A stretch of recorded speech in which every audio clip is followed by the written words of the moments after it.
Welcome to the Gita in Action podcast. My name is Radha, and I'm here with a family of seekers, and we're studying the Bhagavad Gita. And we're not just studying the Bhagavad Gita just to learn things and know things, but we're studying the Bhagavad Gita to apply it to our lives and to upgrade and elevate our consciousness. So we gather here Mondays and Thursdays. We have some diehard people here after the time change. Thank you for making it live this morning. It's quite a sacrifice. And that's what we do. So we are in chapter 4, and today we're going to start with text 23, and we're going to go through text 26. Does somebody want to volunteer to read today? Twinkle Basha just joined. Welcome, Twinkle Basha. Good, glad you made it. Anybody want to volunteer to read today?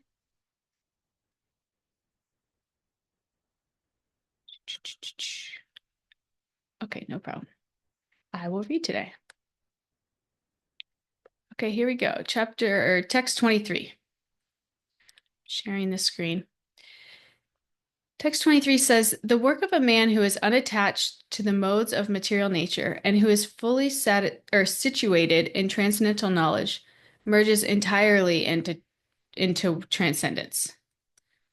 Okay, so let's look at this verse a little bit. We'll kind of dig into this verse a little bit. The first part says, "The work of a man who is unattached to the modes of material nature and who is fully situated in transcendental knowledge."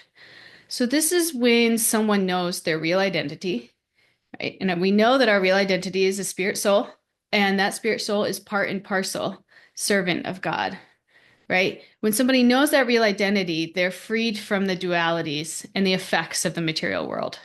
So the ups and downs of the material existence don't affect them because they're so firmly situated in their identity, right? That they don't mistake the ups and downs and the transitions that are happening here to be their identity. Right? It's kind of like our material identities are kind of like the clothes that we wear, right? Our clothes serve a purpose, right? They keep us warm, they look nice. We have different clothes for different occasions, but at the same time, we know that they're temporary and they're changeable. And even throughout the day, we might change our clothes, right? And we don't get too attached to the clothes, right? They might make us feel comfortable, but we don't confuse ourselves with our clothes. We know that our true identity is not defined by what we're wearing, right? Because at the end of the day, we take them off and we put something else on, and we're the same person underneath the clothes. So spiritual realization is like this. Right? A spiritually aware person engages in the material world, right? They may work, they may have relationships, they experience life, but they don't let those things define who they are.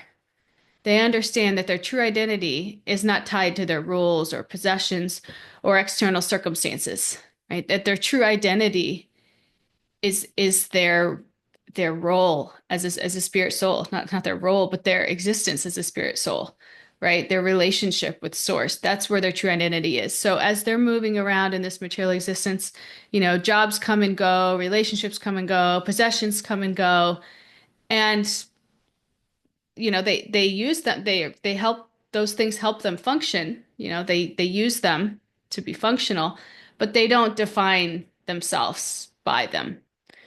Right?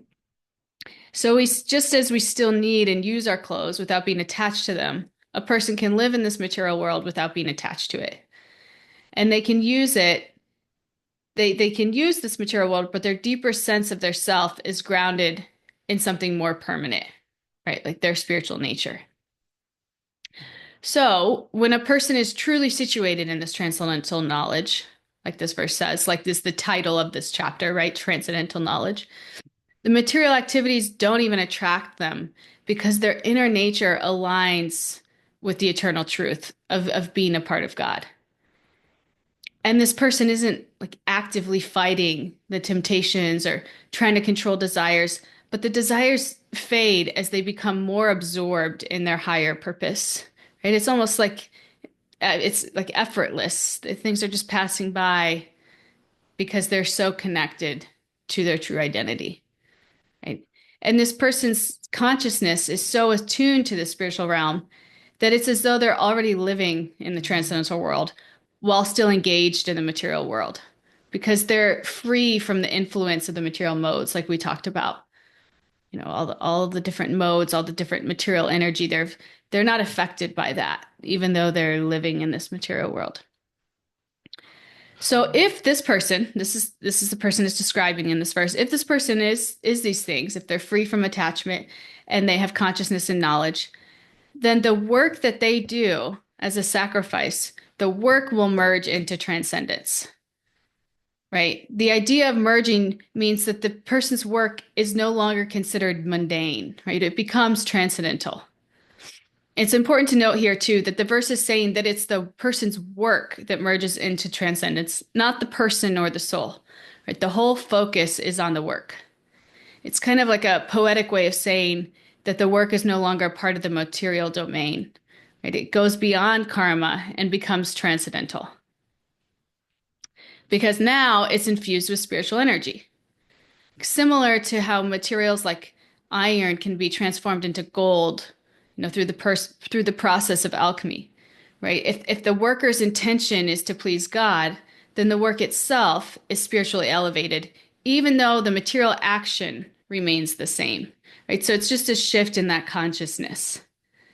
So by focusing on the internal attitude of humility and devotion, the action becomes a bridge between the material and the spiritual realms.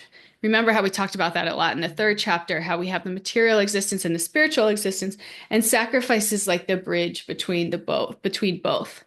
And it's not just the external action, it's more the internal disposition, right? Our internal, what's our motive? What's our intention behind what we're doing, behind the work that we're doing? And depending on that intention is whether or not it can be a bridge for us to the spiritual realm. And that's what we're really zooming in on and focused on here.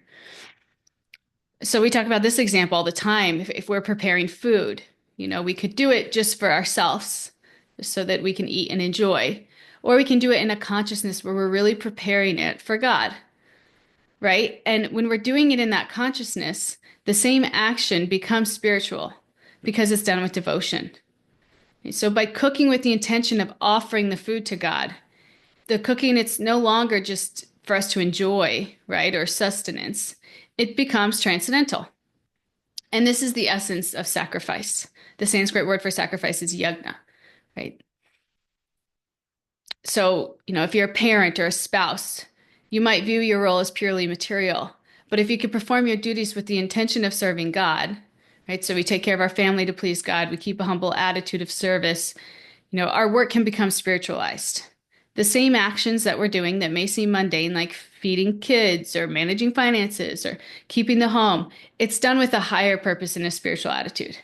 And this is really beautiful. You know, if anyone's kind of tried to reframe the consciousness that they approach some of these mundane things with, it can be really uplifting. You know, what to speak of if you're doing something mundane like washing dishes and you're listening to a class or kirtan or something that's spiritually uplifting to you. But the idea is that when we have, you know, a household, or we can kind of make that our little ashram. We can center it around God so that even when we're raising kids, we're raising them knowing, again, that we're a servant of God, that we don't own the kids, you know, we don't possess the kids. And really, we're raising them with that intention, right? To foster that kind of relationship with God, right? In service to God. So in this way, we can spiritualize anything that we're doing, no matter how mundane it may be or it may seem, right? The key to merging material work into transcendence lies in the consciousness, right? When a person does their work with the understanding that it's an offering to God, the action itself transcends the material realm. So the action's done with a different consciousness. Whether we're working, cooking, cleaning, taking care of kids, it becomes a form of divine service. So it's the mental state here. And the key to this transformation is detachment from the results. So we have to get ourselves out of the way. We have to get out of this mindset that I'm the doer, I'm the controller, I'm doing this because I want this, right? We want to try to get more into the mindset that I'm doing this because it's my duty, because it aligns with the right thing to do, because it's service to God. And in that, I know that God will accept it, right? In the same way, like if a kid, works really hard on a drawing that is, the child's like 5 years old, so the drawing looks, a little bit wonky. It's not like a professional drawing by any means, but it gives it to the child, gives it to the parents, and the parents just love it, right? The parents see the child's heart in the drawing, and the parents put it on the fridge, and they're so proud, right? Whatever we're doing, whatever work we're doing, if we're doing it with that love in our heart, Krishna will see that, right? God will see that.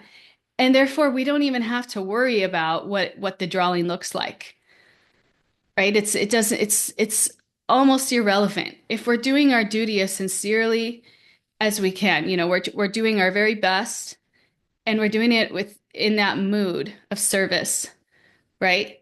Then whatever the results are, we've already accomplished it by just having that consciousness around it, right? So it doesn't even matter what the results are.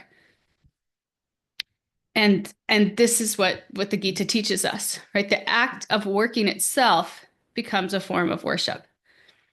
So every action, no matter how small or ordinary it is, can be a sacrifice if it's performed with this right attitude of dedication to the divine, without the personal desire for recognition, reward, or ego boast, right? And this is a spectrum. It takes time. It's a progression. And you might start by even kind of noticing when you're doing what you're doing, how much your ego is tied into it, right? How much you're doing what you're doing because you want recognition, because you're looking for some kind of material reward or, validation, right? Or you want to be the best, right? How many of us approach our tasks like that, right? Or even raising kids, how hard is it to say, okay, this is how I want my kid to turn out, right? And if my kid doesn't turn out like this, I'm not going to be happy. And we get so attached to our ideas, our pictures. So what we're trying to do is kind of step away from that a little bit, right? And accept that there's a divine force working in our lives, in every aspect of our lives, right? Whether we acknowledge it or not, it's working in every aspect of our lives. And the more that we can take ourselves out of the center and recognize that, the more connected and spiritually uplifted that we can be. So if you're going to work, work with a sense of humility and offer the results of your work to God, right? And you can transform even these mundane tasks into sacred duties if you can do it in this consciousness. And so when we talked about in the third chapter, we talked a lot about work as a sacrifice. It's a big theme. And then in kind of the middle and sections in text 9 through 16, we talked about how we do our duties because to be kind of harmonious with the universe, this cosmic cooperation, right? And sacrifice is a way of cooperating with the universe. And through that, we won't be bound. So now Krishna is bringing that point and saying that sacrifice is not just fire sacrifice, like we kind of talked about in that chapter a lot, but it's anything that can be done with this consciousness, this selfless consciousness when we act in the mood of sacrifice. And this will be elaborated in the future section, in the next section, right? And all of these acts of sacrifice described, we're gonna talk about them. There's a lot of them in the next in verses 24 through 33. It's like all about the different Vedic acts that can be acts of sacrifice. And then we're going to talk about what more things that we can do in our lives that can be acts of sacrifice. So we'll talk about both. But all of these acts of sacrifice that we'll talk about, the key is they have this transcendental knowledge. Again, this is the name of the chapter, so there's a big emphasis on this transcendental knowledge, which is, again, the knowledge of one's spiritual identity.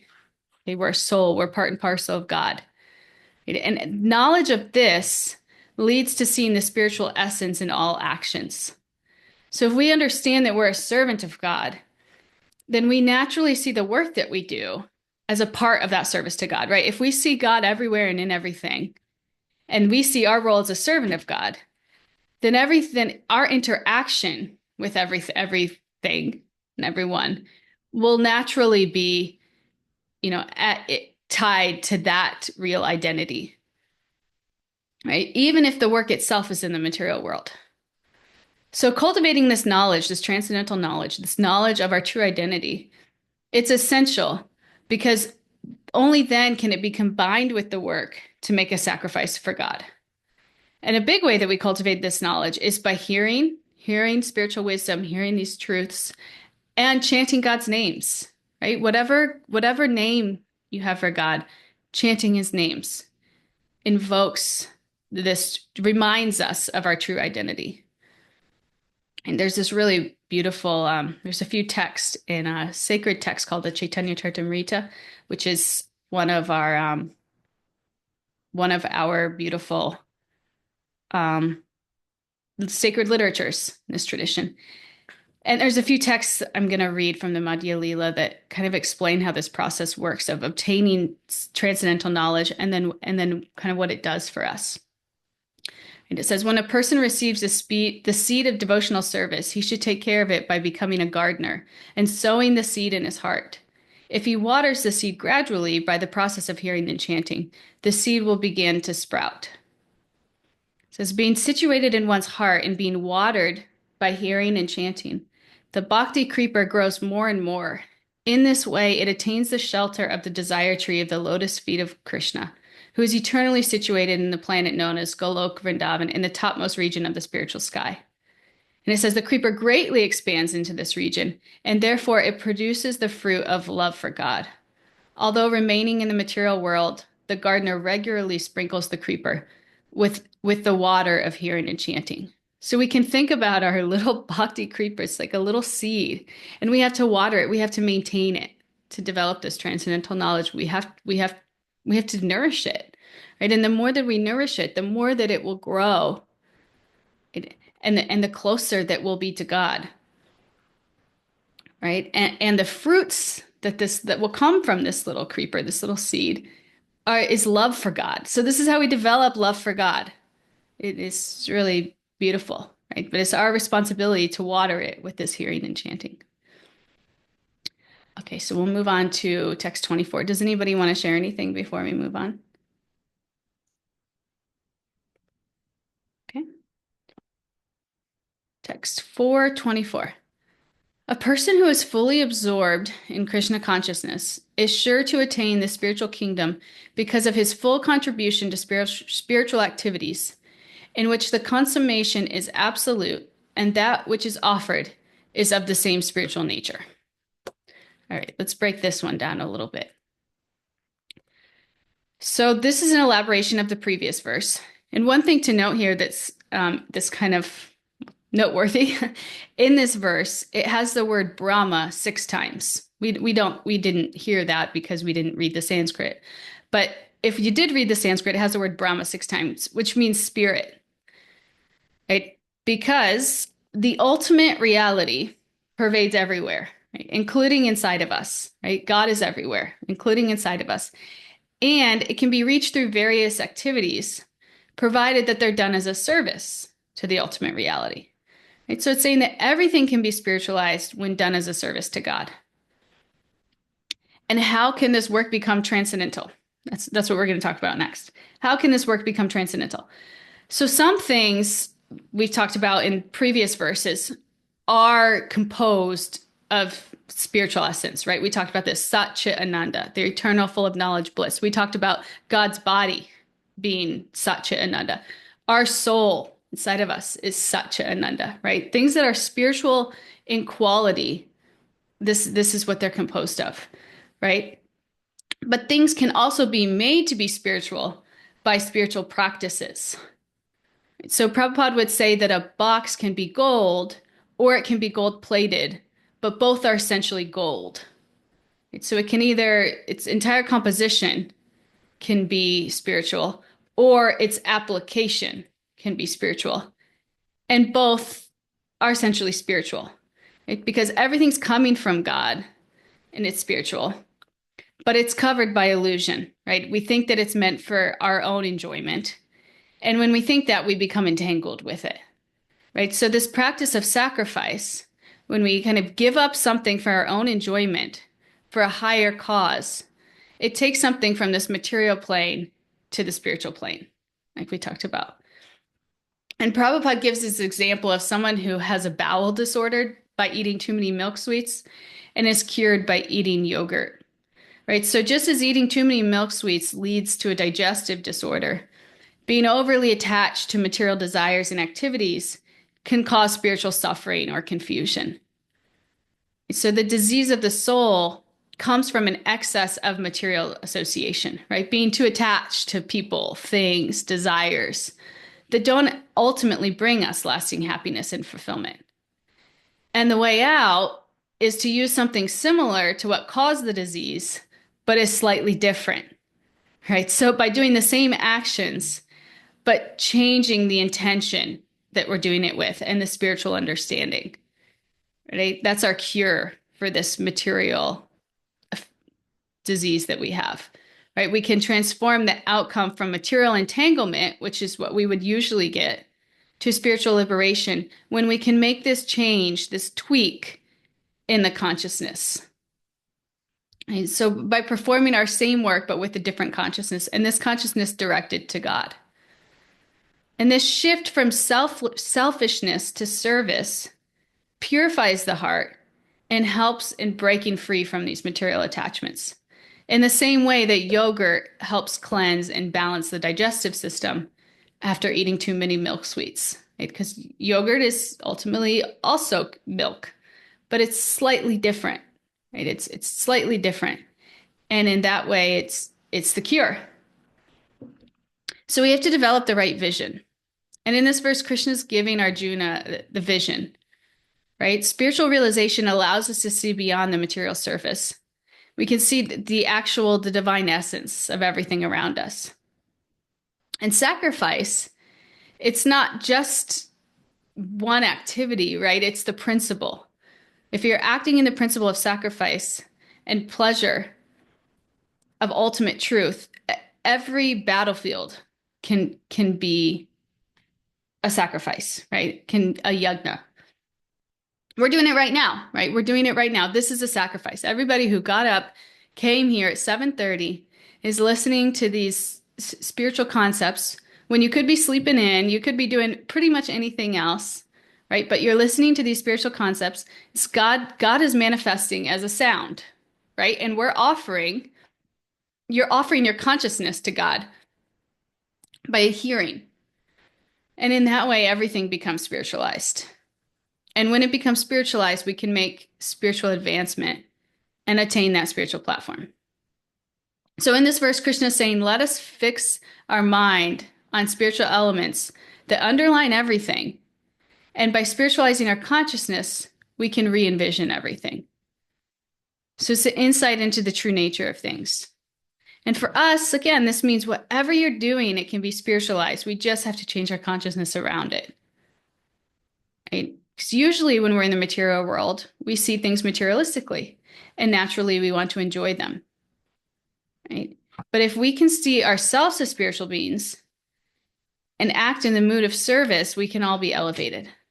And this is the consciousness that comes through knowledge.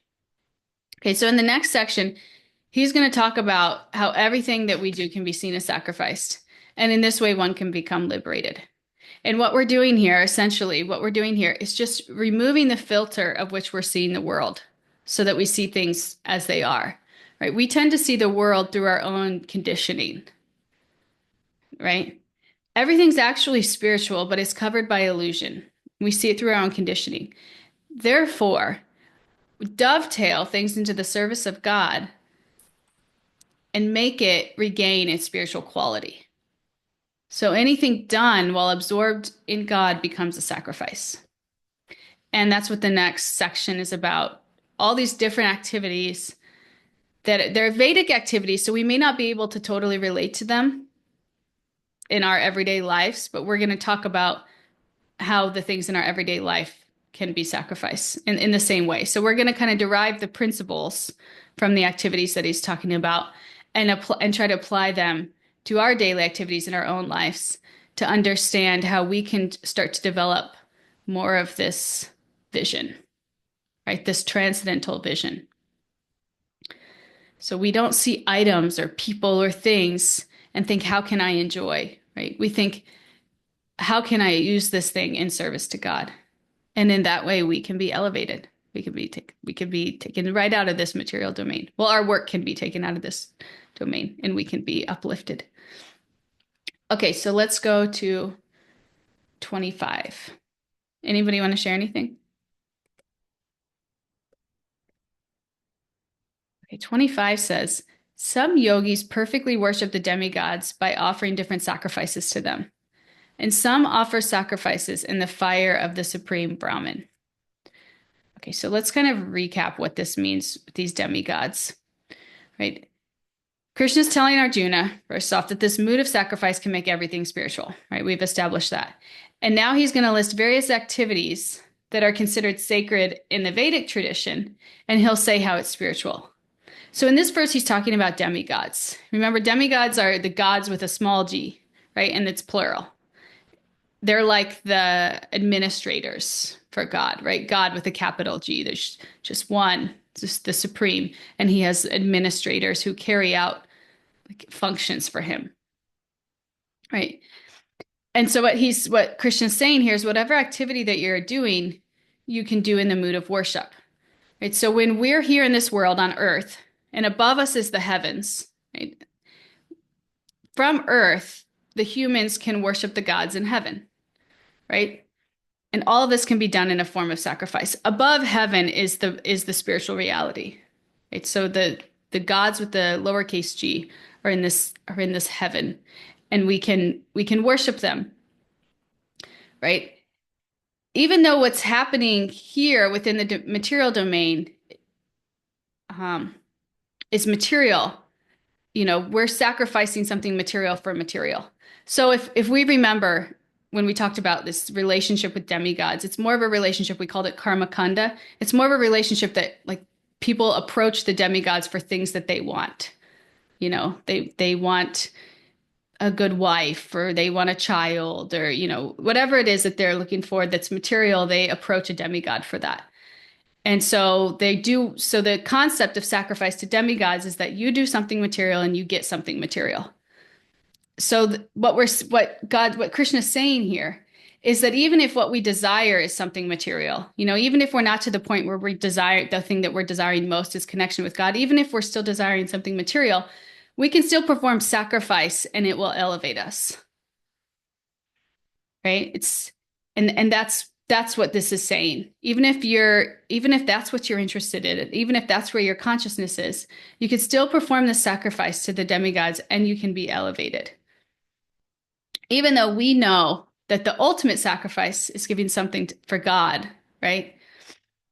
We can start here if this is where you are. And so Krishna is going to give the vision of how various religious activities, which people may perform within, again, the broad Vedic culture, are forms of sacrifice. The principle, again, is that almost all activities can be done in the mood of sacrifice. So here, even if your motive is material, even if you're kind of playing God, you've decided what you need to be happy, and you want to approach God for that material thing, you can do it in the mood of sacrifice and you can still be elevated.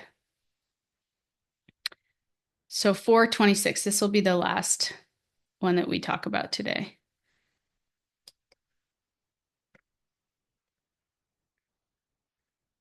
426 says, some, the unadulterated brahmacharis, sacrifice the hearing process and the senses in the fire of mental control. And others, the regulated householders, sacrifice the objects of the senses in the fire of the senses. Okay, there's kind of a lot going on in this verse that we maybe need to unpack to make it a little bit more accessible to us. This verse talks about the fire sacrifice. It says some brahmacharis sacrifice the hearing process and the senses in the fire of mental control. Okay, the use of fire, it's symbolic because if we remember when we talked about sacrifice in the 3rd chapter, when we say sacrifice, it's deeply rooted in the traditional Vedic sacrificial rituals, right? Which often involved a fire, right? Because fire, it's considered a purifier. And it's also a medium through which offerings are made to the demigods. So in that way, this is kind of becoming a metaphor.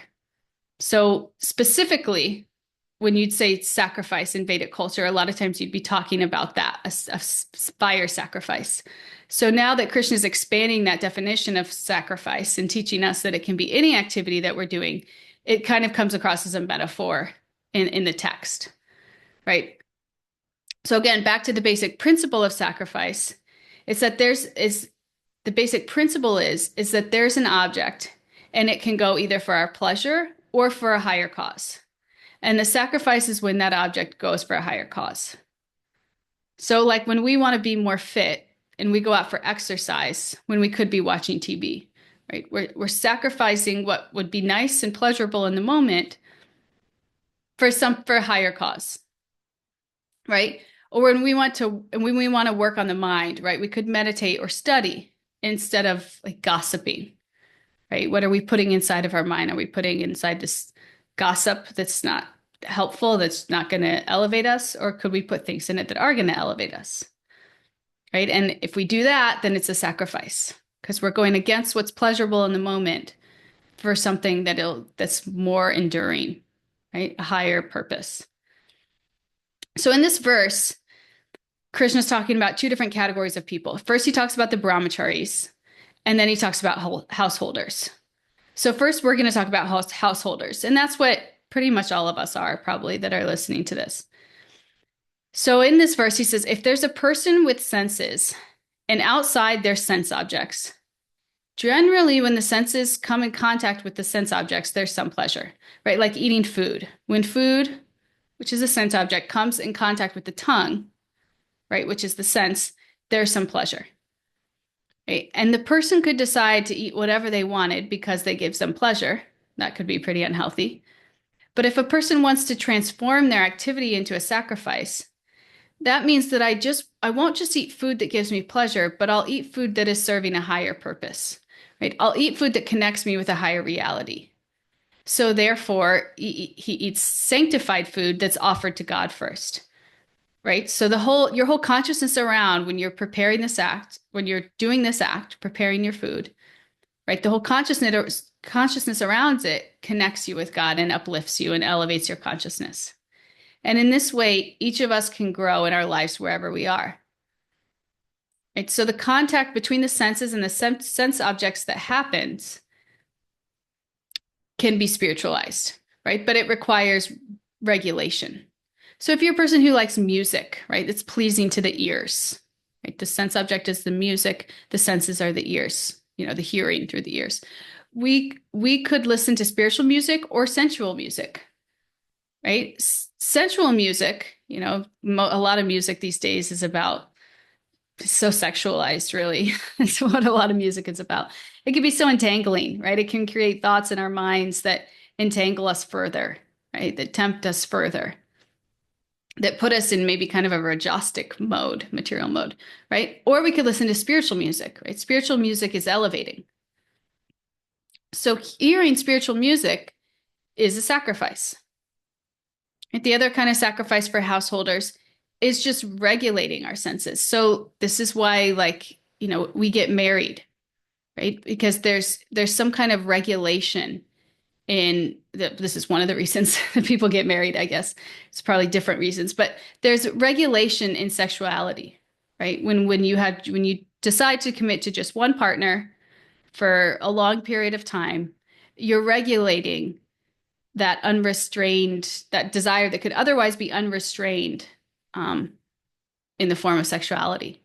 And we could do this in other things too, right? Things that give our senses pleasure, we could regulate them.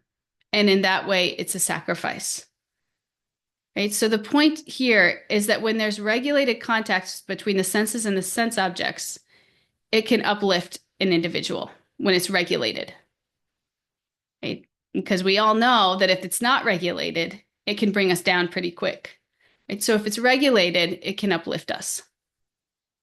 And this is the part the part that's talking about the householders. Right? When he says the phrase, the fire of the senses, right? Sacrificing the objects of the senses in the fire of the senses.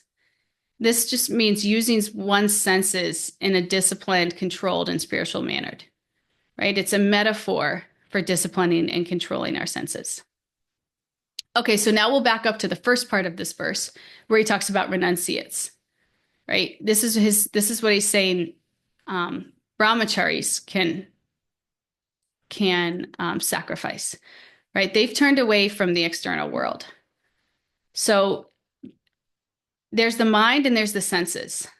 And when you turn away from the external world, the senses are offered to the mind, right? And specifically the practice of hearing is what's talked about in this verse.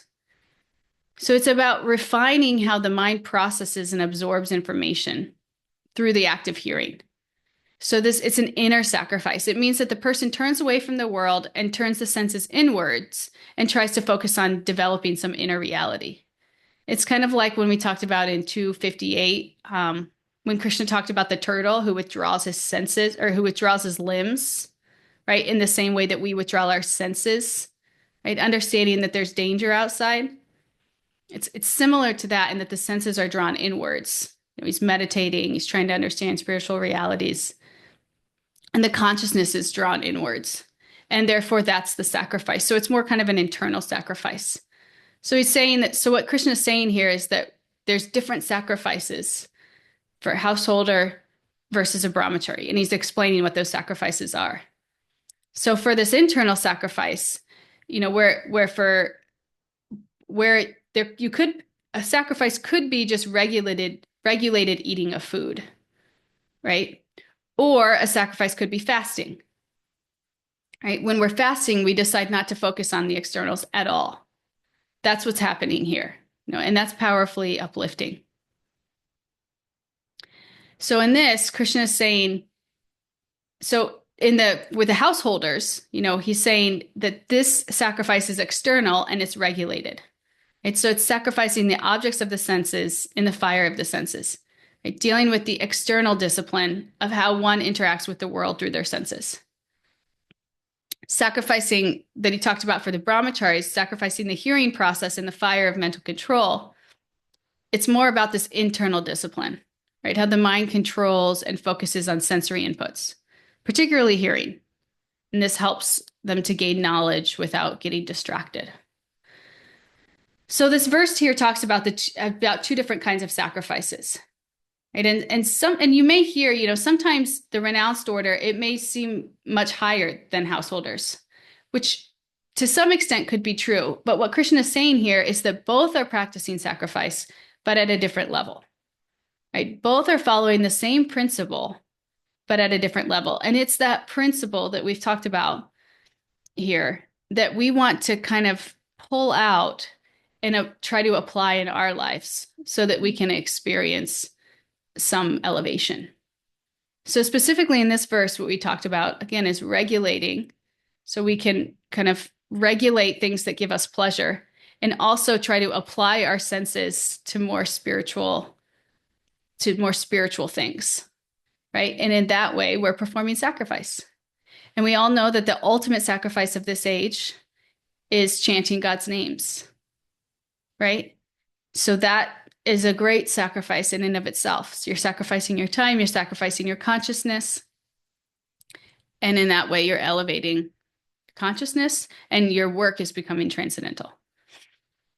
So I wanted to talk about just some practical ways that we can perform sacrifice in our everyday lives based off of the principles that we've talked about today. And then I want to hear from you guys if you have anything to add or of how you perform sacrifice in your life and what you experience from it. And so one way is what we talked about, offering food. We talked about this one a lot, right? Offering food to God before we eat. And then that way it becomes sanctified and it brings spiritual benefit. Another is a dedication of our time for spiritual practices, right? For chanting, for studying, for coming on calls like this, right? This purifies the mind. Sacrificing time for these practices helps us advance our devotion, right? Selfless service to others.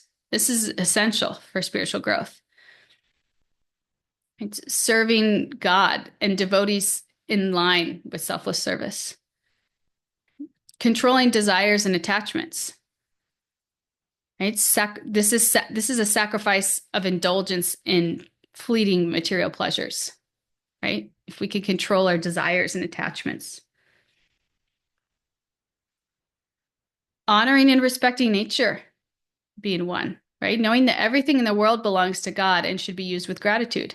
So we sacrifice this consciousness of this exploitation of nature, right? We try to pull that in a little bit, try to live in harmony with nature and respect resources.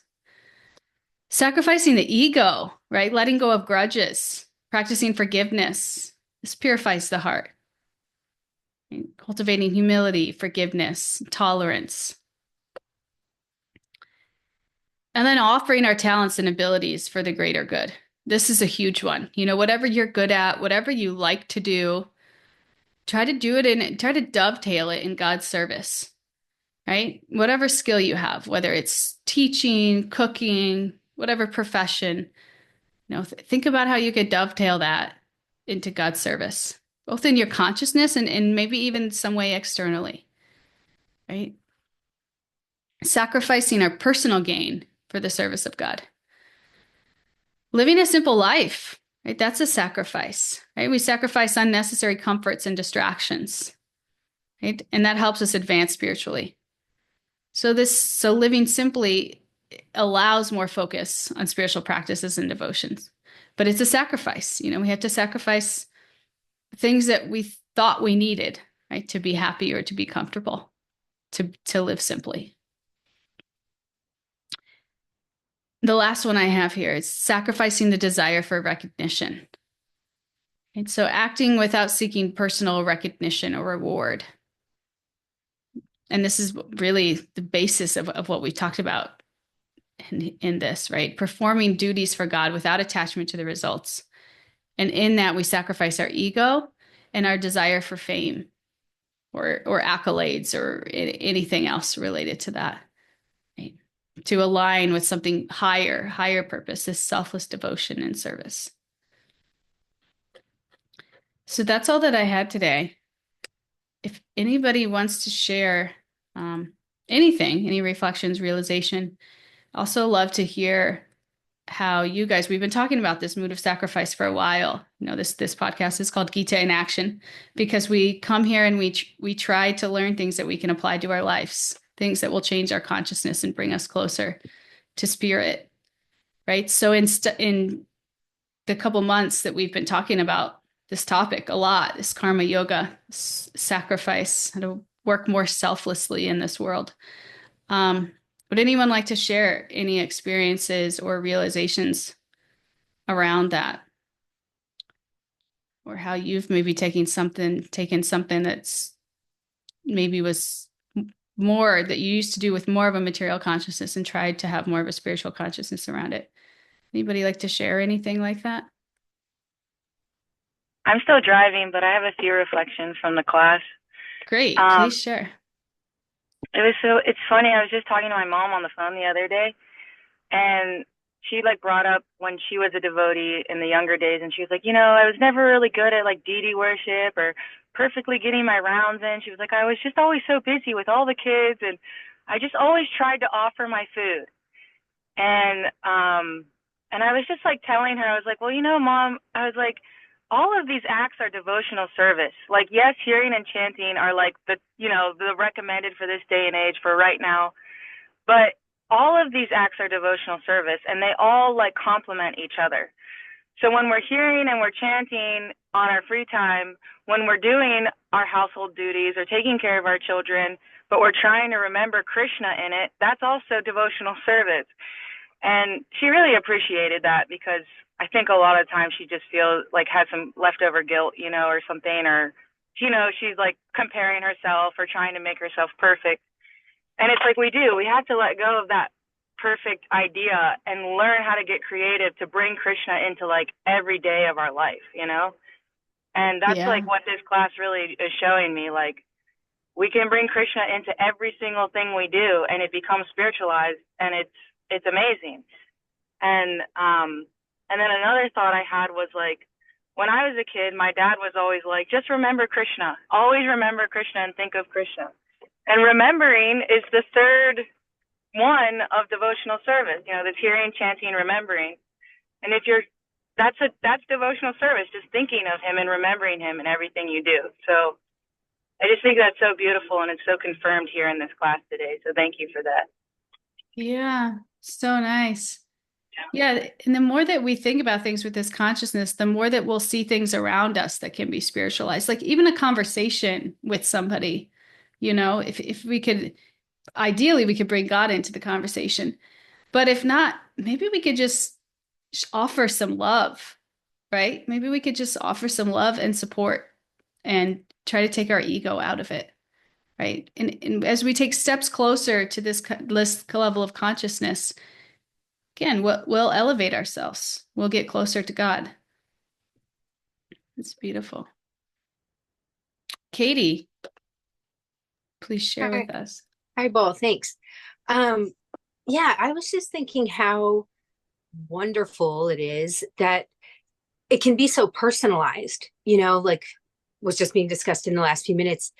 Um, it can be whatever your fancy is, whatever draws you the most. If it's kirtan, if it's trying to be a nicer person in the daily, if it's reading, if it's classes like these. And I know we've discussed this before, but I feel like that's just such a wonderful offering of Krishna's that it's like there's a lot of options. Surely one can work or more than one, or be enjoyable to the individual, Um, and I think that's really neat. And I'm glad to have food mentioned a lot because that's probably one of the toughest ones for me, especially in like this kind of time frame or age. I'm not really sure, in 40s, like, I used to be able to kind of like I was drawn to healthy foods, but also some not healthy foods. And being younger at the time, it kind of was like not a big, it really didn't need to be in my worries or, awareness as much. And so it's just interesting to think like things as simple, I mean, not difficult, but kind of a simple in terms of with all the time, every day, every day we're organizing our food really. Um, that's one to try or try as much as we can. And then also not get too hard on ourselves. And then it made me also think about music, which I think you mentioned. And I've had another teacher of mine has told me before how like at one point as an austerity, just deciding to only listen to Krishna consciousness music, like only kirtan pretty much. And I remember hearing that a few years ago from them and just thinking like, wow, wow, like that.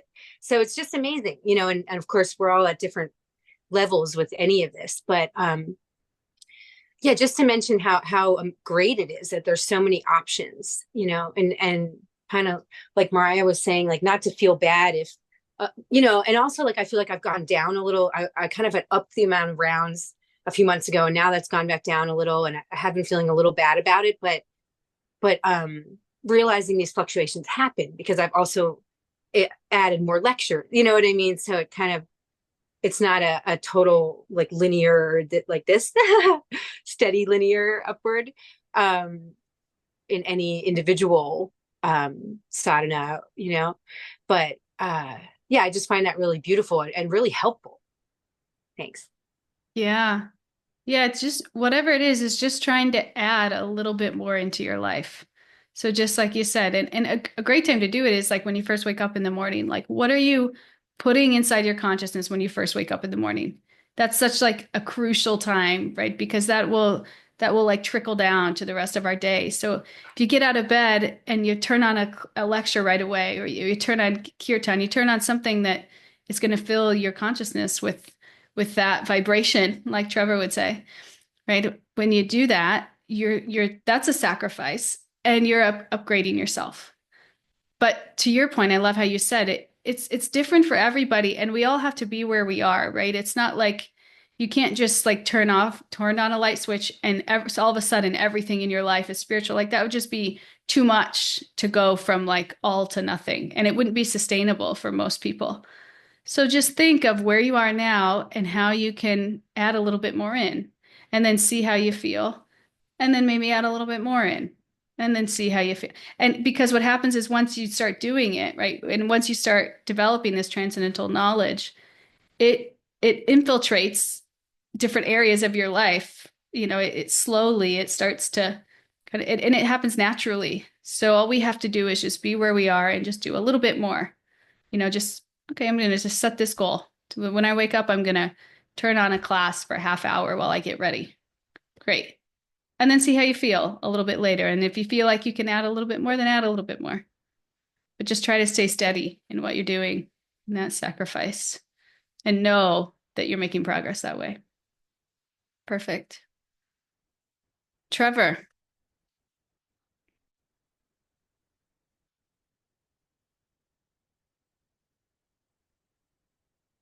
you're on mute, my friend. Sorry. I agree with everything that's been said. Very well put, all that, to like do it at your own capacity. And I really like how this book helps you be creative with turning your entire life into devotional service. But it's hard to notice that right away. It's like, but yeah, it all starts with the chanting, I'd say, because it's like really powerful for growing a stronger loving relationship with Krishna and whatnot.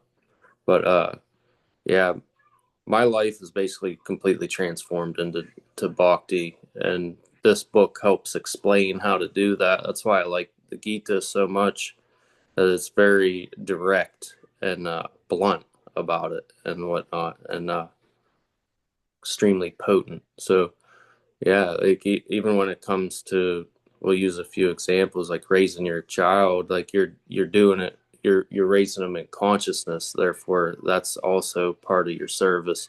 When you go to work, whatever your 9 to 5 is, like you're doing everything with a deeper purpose. You're not going there and saying, "Oh man, it's only Monday." You know what I mean? Uh, your mind is on Krishna, then every moment is just as important as payday. And whenever your pay does come, you're not as uh, dependent and attached to that outcome. So you're able to utilize it more creatively in Krishna's service. You're not just maintaining your house, you're maintaining a structure that you can invoke Krishna inside of. So when you're cleaning that house, you're cleaning your own specific temple. This is our space that Krishna's sanctioning for us to have. So everything becomes spiritualized whenever your mind is that way. And yeah, it happens over time. So like all of these tactics are to build your focus and the strength of your concentration up.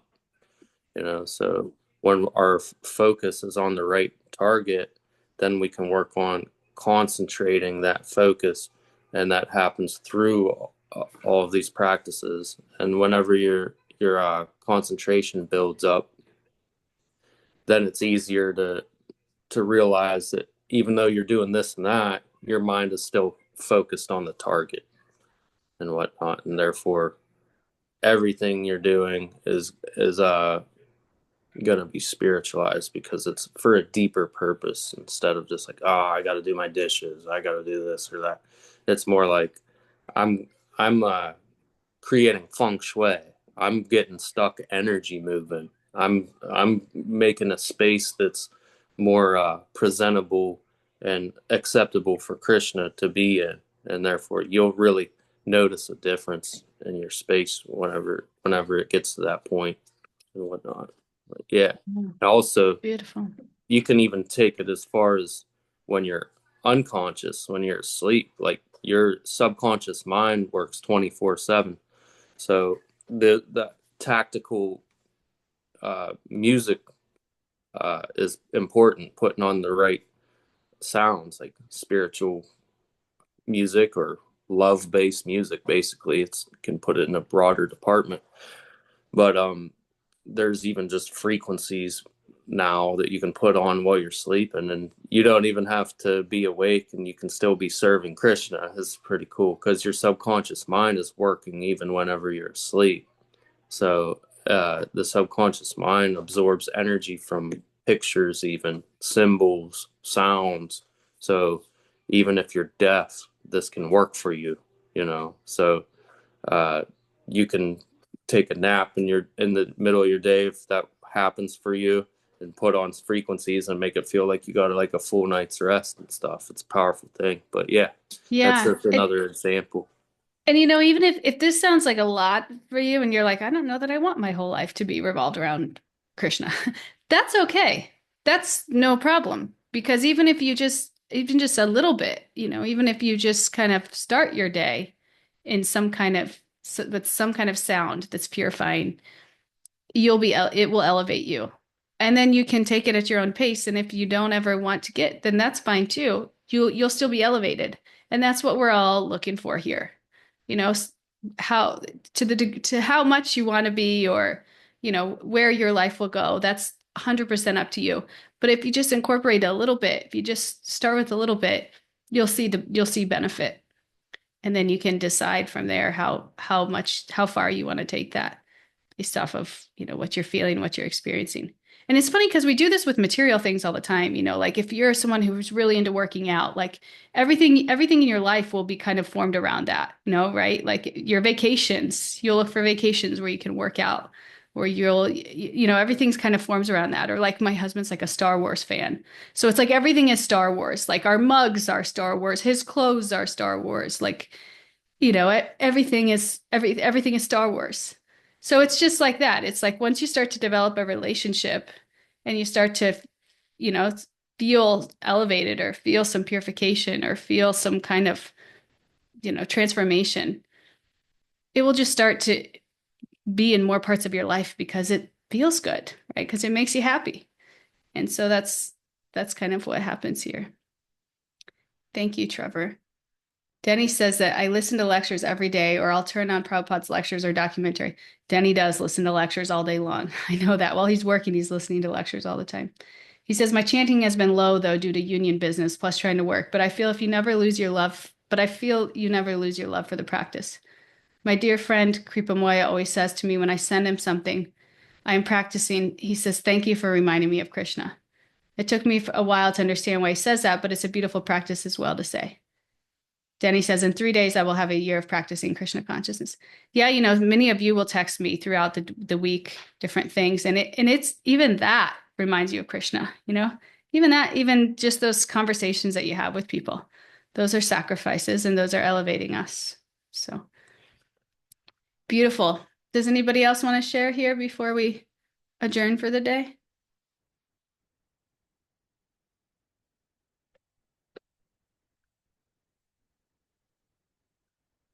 Okay. Well, thank you all for coming. Challenge you to think of ways you can sprinkle a little bit more God consciousness into your daily life, and see how you feel. See what it does for you internally and externally. And thanks for coming on this journey and continuing this sacrifice every Monday, Thursday, 7:30. Appreciate you all. Have a good week. Hare Krishna.